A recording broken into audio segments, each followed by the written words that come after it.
bubble of bubbles. Hi folks, in this video we talk about Bitcoin. Before we start, I have to tell you about my story, how I dropped into this topic. Our last 3 videos were about currency, and obviously we talked about Bitcoin too. In this time it came into my mind that it would be nice to think about, is Bitcoin crackable?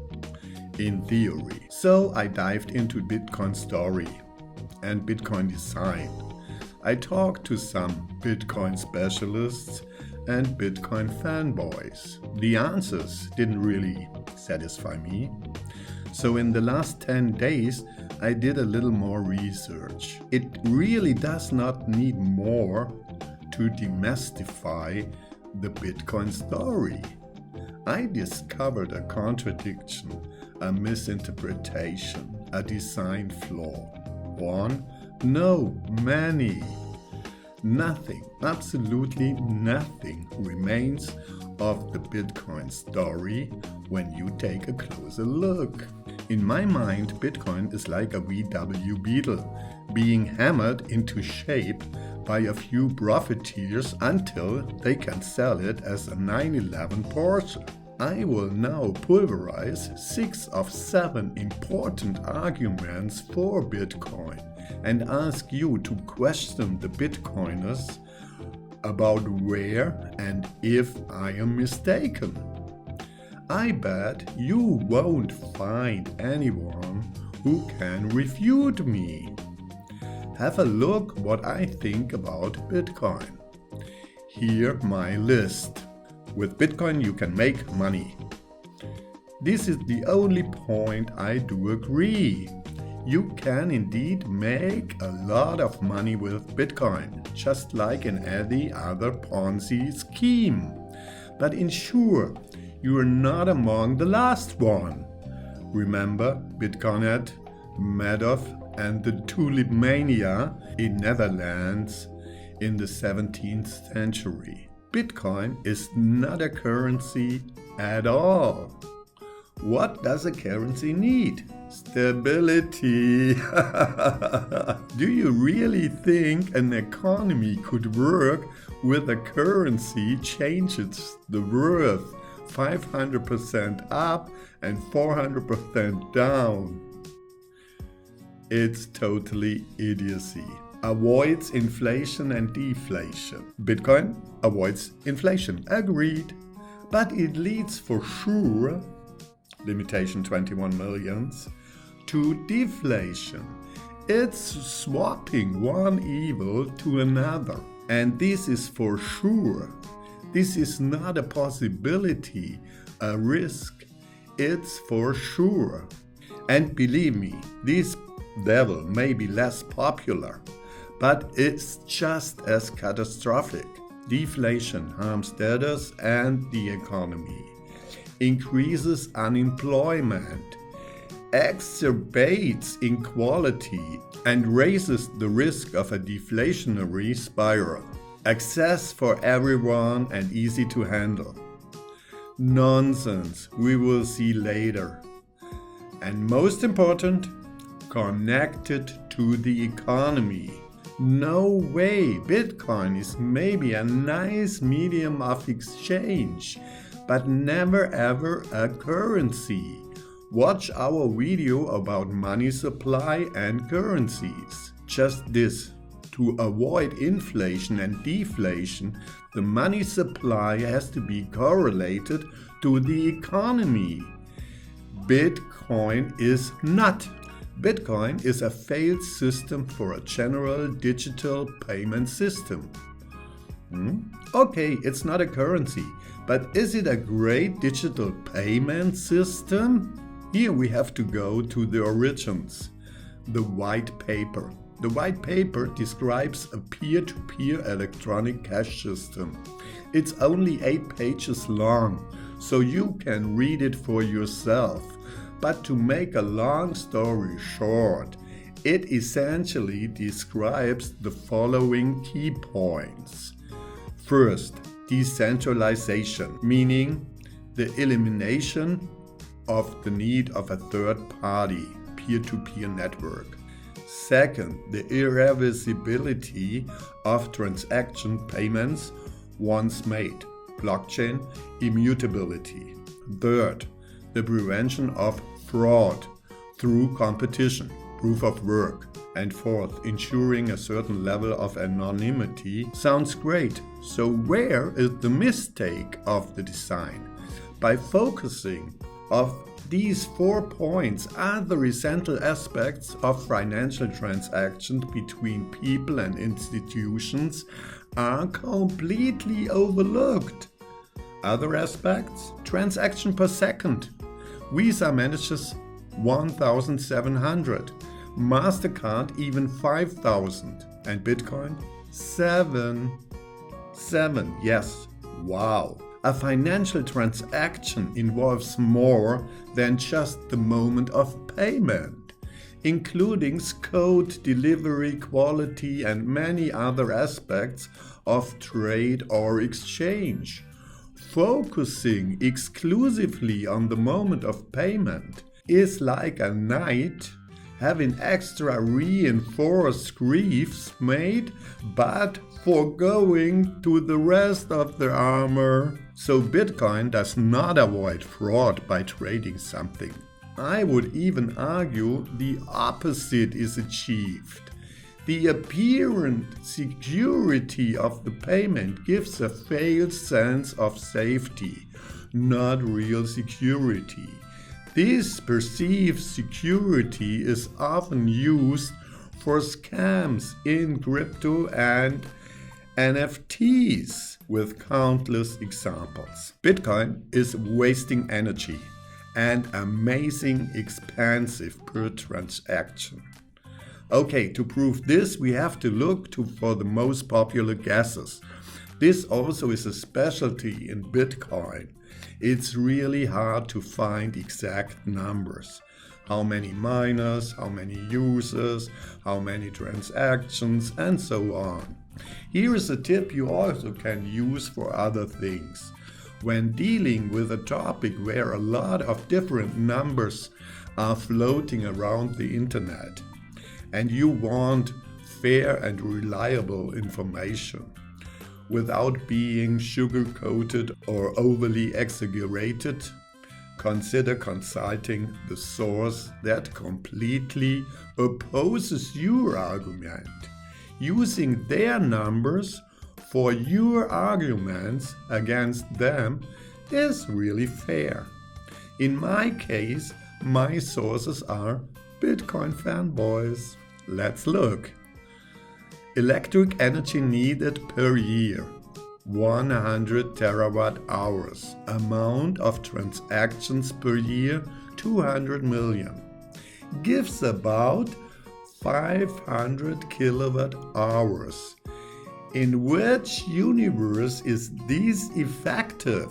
One transaction needs 500 kilowatt hours. To make it clear, this is only one payment. If it's a $1 or a $1 million transaction.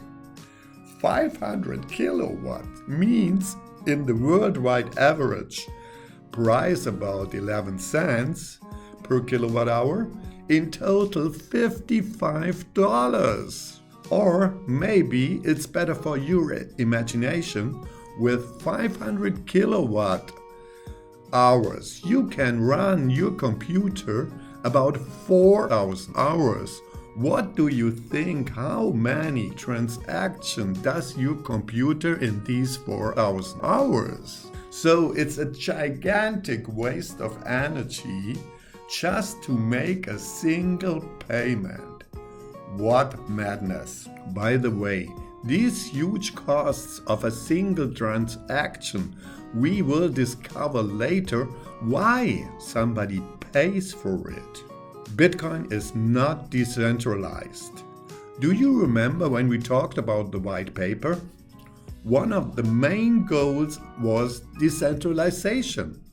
And I am sorry, Bitcoin failed again. Why? First, let's define decentralized. A decentralized something is something that isn't significantly controlled by one or a small group. It's characterized by power and influence being more or less evenly distributed to all. In Bitcoin, there are three main groups: the miners, the operators of full nodes, and the operators of lightweight nodes. The miners are responsible for confirming transactions and adding new blocks to the blockchain. The operators of full nodes store a complete copy of the blockchain and independently verify transaction and blocks. The operators of lightweight nodes use a simplified version of the blockchain and rely on other nodes, especially full nodes, to verify transactions. So the main influence comes from the miners and the full node operators. There are about 40,000 full node operators and about 10,000 miners. These two groups primarily influence the verification of transactions, changes in the code, also soft and hard forks. In short, they impact all key aspects. Of course, we do not know the exact number. It's really hard to find, but even you double it or even you halve it, it doesn't change my argument. Bitcoin is not decentralized. Bitcoin is led by a small group. How big this group is, we do not know exactly, but compared to all Bitcoin owners, Bitcoin fans, Bitcoin users, this group is very small. Let's make a little journey through numbers. There are 5 billion active adults. 10%, 500 million of these, know a little bit about Bitcoin. 10%, 50 million of these, using direct or indirect Bitcoin. 10%, 5 million of these, know more about Bitcoin, or at least tell you they know more about Bitcoin. So-called fanboys, YouTubers, wannabes. 10%, 500,000 of these, are more into the technique, but do not have access to a full node or even are able to mine. 10%, our 50,000 of these, are miners or owner of a full node. Does this look decentralized? Guess not. Bitcoin is not for everyone.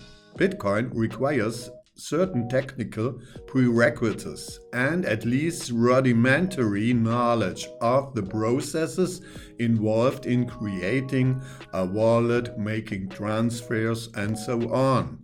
And even these skills are present who really uses Bitcoin as a payment system when the sender's costs range from $1 to $50.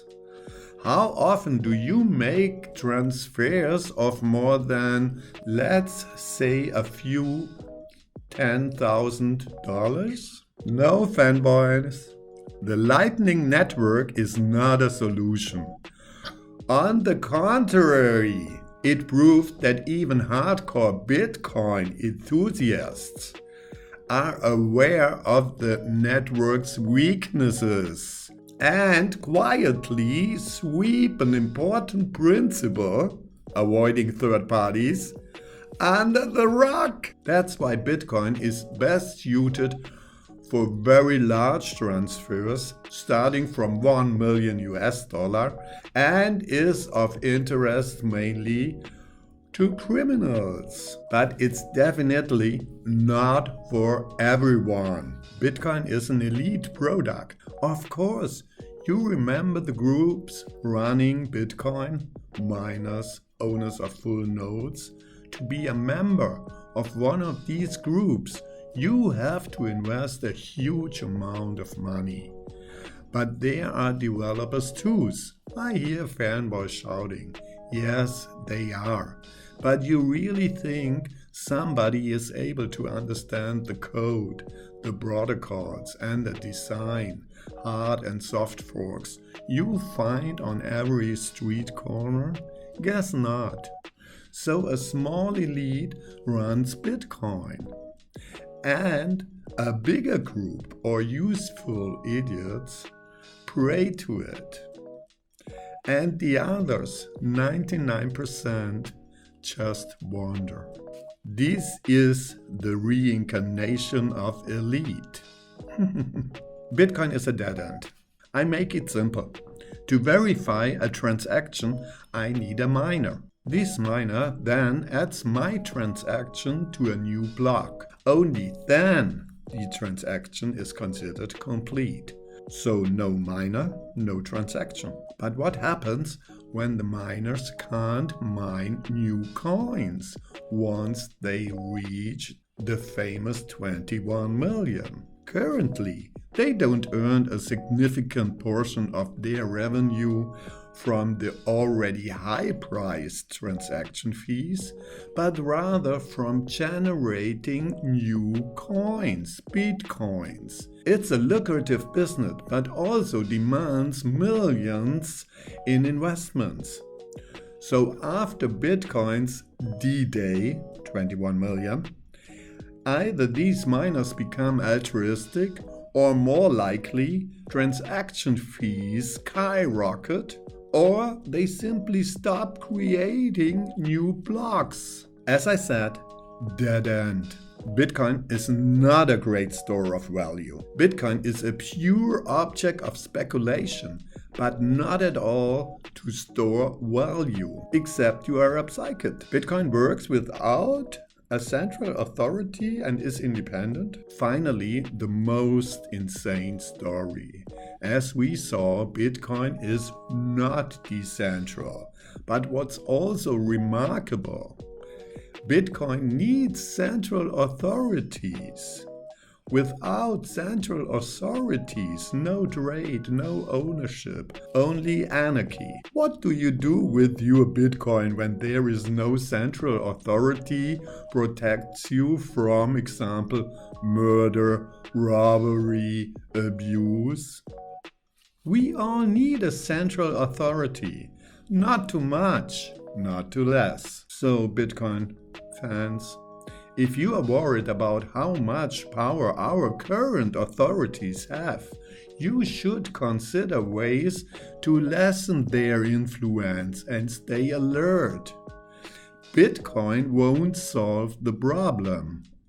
It's silly to think that a payment system, which isn't very effective, can prevent dictatorship or socialism. However, I do agree with Bitcoin enthusiasts that our governments are increasingly leaning towards authoricism and socialism. Let's think about what can we do to prevent these. But hey, anyway, play the Bitcoin game with money you can afford to lose, and don't take it too seriously. It's an inflating nothing. Comment, agree, disagree, like, share, and see you soon.